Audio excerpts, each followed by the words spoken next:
Pasensya na mga kabahidor. Oh, doon naman mapigti sa mga kumag-anak ng vlogger na babae nga na baril. Nag-trending ngayon dahil sa daming nag-react ng hahaha. Daming nag-comments na mga hindi maganda.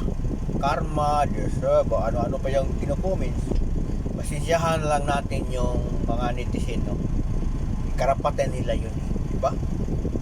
Yun ang sinasabi ko palagi. Kung ano ang tinatanim mo, yun din naanihin.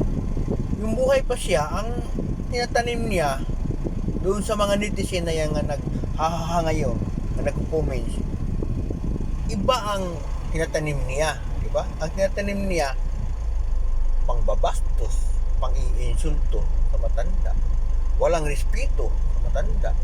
So ngayon nga namatay siya, binalik din lang sa mga netizen. Hindi rin siya nirespeto. Diba? Ganyan lang yan. Kasi kung ano ang tinatanim natin, natural yan talaga aanihin. Halimbawa ako, magmumura ako, or mamatay ako ng tao, anong gagawin ko? Simple naman. Ang resulta noon, aanihin ko rin. Yan ang bunga. Diba? Yan lang, kaya huwag kayong magalit kung mag-react ang mga tao ng ano-anong react nila o anong mga comments nila kung kamag-anak, huwag kayong magagalit noon.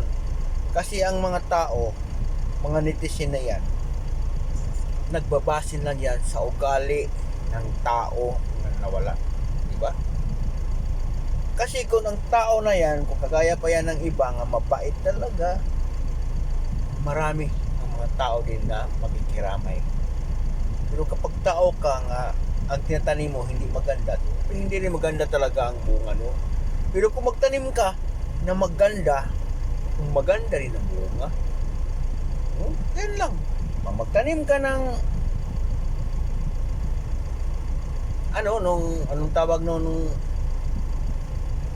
kabastusan, aanihin mo yung kabastusan din. Hindi naman pwede nagtanim ka ng kabastusan, walang respeto sa mga matanda, tapos magwala ka, irespeto ka nila, hindi rin. Ibalik yan sa'yo.